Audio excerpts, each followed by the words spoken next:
Bismillahirrahmanirrahim. Assalamualaikum warahmatullahi wabarakatuh. Perkenalkan, saya Tiara Jarajulfa selaku presenter dalam kegiatan ini. Adapun anggota yaitu Muhammad Zakwan Taufikur Rahman dan Bapak Al Hidayatullah. Kami mengangkat sebuah topik dengan judul Inovasi dan Kolaborasi Membangun Masa Depan Rantai Pasok UMKM di Era Digital. Adapun latar belakangnya adalah yang pertama analisis pasar, di mana analisis pasar ini pasar UMKM di Indonesia memiliki potensi yang sangat besar sehingga dapat berkontribusi lebih dari 60% terhadap PDB. Yang kedua, analisis industri, yaitu industri makanan ringan tumbuh pesat dengan permintaan yang meningkat akan produk berkualitas, di mana masyarakat banyak membutuhkan produk-produk berkualitas, khususnya industri makanan yang dapat mudah dicerna oleh mereka. Selanjutnya, yaitu analisis ekonomi. Analisis ekonomi ini tentunya sangat berperan penting dalam perekonomian nasional, sehingga kebijakan yang diambil oleh pemerintah selalu mendukung pengembangan UMKM yang ada di Indonesia.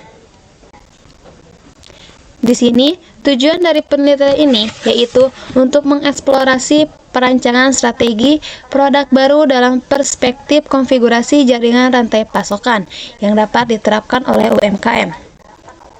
Sedangkan metode yang dapat kami lakukan atau yang kami gunakan yaitu metode pendekatan kualitatif, di mana penelitian pendekatan kualitatif ini yaitu berfungsi atau sebagai untuk memahami secara mendalam fenomena kinerja produk UMKM makanan.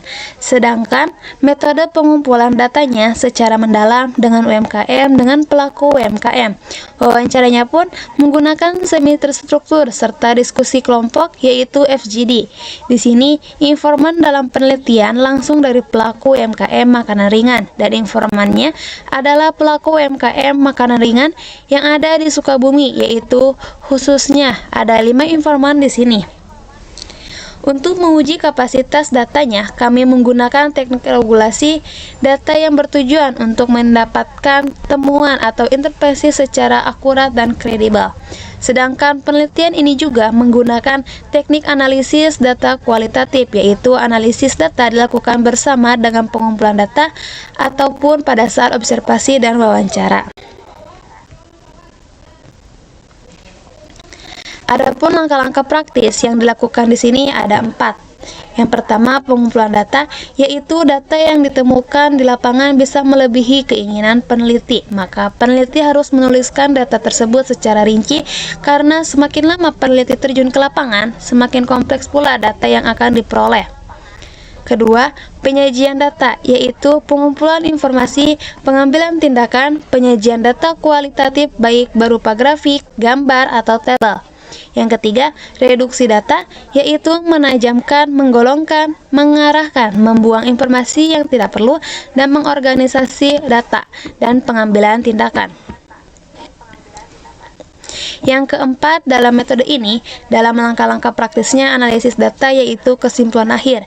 Setelah ada yang ke-1, pengumpulan data, penyajian data, reduksi data, lalu yang terakhir yaitu kesimpulan. Akhirnya, yaitu kami memproduksi kembali data dan menarik kesimpulan analisis data tersebut sehingga menyimpulkan akhir yang diambil ketika data sudah jenuh dan data baru hanya bertumpang tinggi saja. Jadi ketika sudah ada kesimpulan akhir, kita tidak perlu lagi melakukan pengambilan data. Sedangkan yang selanjutnya ada hasil. Di sini kami bisa menyajikan 7 hal, di mana dimulai dari waktu siklus produksi. Siklus produksi di sini dari semua informan UMKM ada informan 1 dan 2. Siklus produksinya sangat singkat, yaitu 2 menit. Sedangkan informan 3 menyatakan waktu siklus 5 menit. Informan 4 memerlukan waktu produksi yang paling lama, yaitu 120 menit.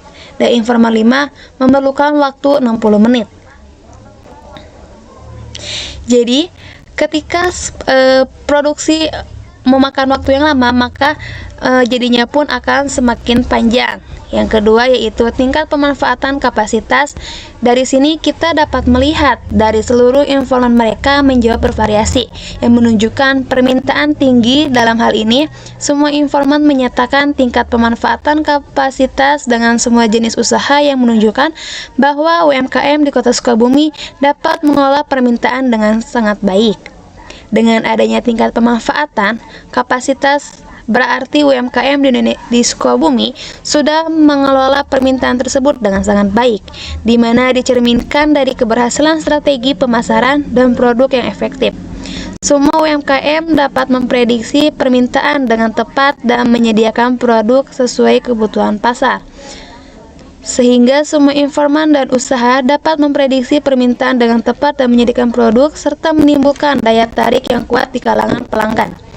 Selanjutnya, tingkat cacat produk, di mana seluruh UMKM atau seluruh pelaku usaha atau seluruh informan menyatakan bahwa tidak ada tingkat cacat dari produk yang dihasilkan dari produk dari setiap UMKM pelaku tersebut.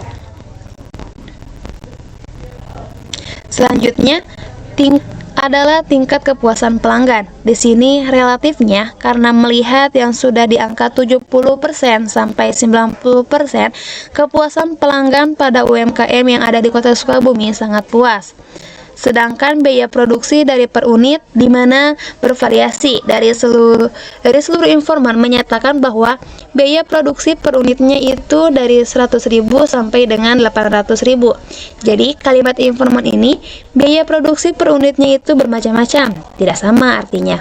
Sedangkan frekuensi inovasi produk, di sini frekuensi inovasi produk yang dilakukan oleh informan 3 atau hanya informan 3 saja yang melakukan inovasi terhadap produknya, di mana dalam setiap tahun mereka melakukan inovasi, sedangkan yang lain itu belum melakukan inovasi. Yang terakhir, tingkat implementasi. Tingkat implementasi perbaikan proses, di mana proses sangat penting dalam meningkatkan efisiensi operasional dan kualitas produk. Berdasarkan data yang ada, semua produk menunjukkan tidak adanya implementasi perbaikan yang signifikan, kecuali pada produk dari informan 2 yang mengutamakan ramah lingkungan.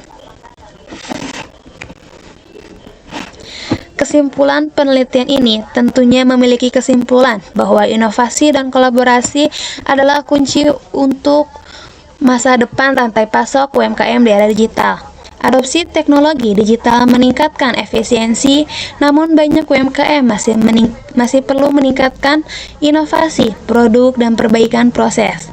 Kepuasan pelanggan menunjukkan potensi loyalitas, akan tetapi strategi harus diperkuat. Temuan ini menambah literatur tentang integrasi, inovasi, dan kolaborasi, serta mendorong UMKM mengadopsi teknologi dan berkolaborasi atau bekerja sama. Dukungan dari pemerintah dan pemangku kepentingan diperlukan untuk transformasi digital. Penelitian selanjutnya disarankan untuk memperluas cakupan dan menggunakan metode kualitatif. Nah, ini yang bisa kami sajikan dari daftar pusakanya. Cukupkan. Terima kasih kepada para panitia yang telah memberikan waktu untuk kami. Billahi taufiq wal hidayah, fastabiqul khairat. Wassalamualaikum warahmatullahi wabarakatuh.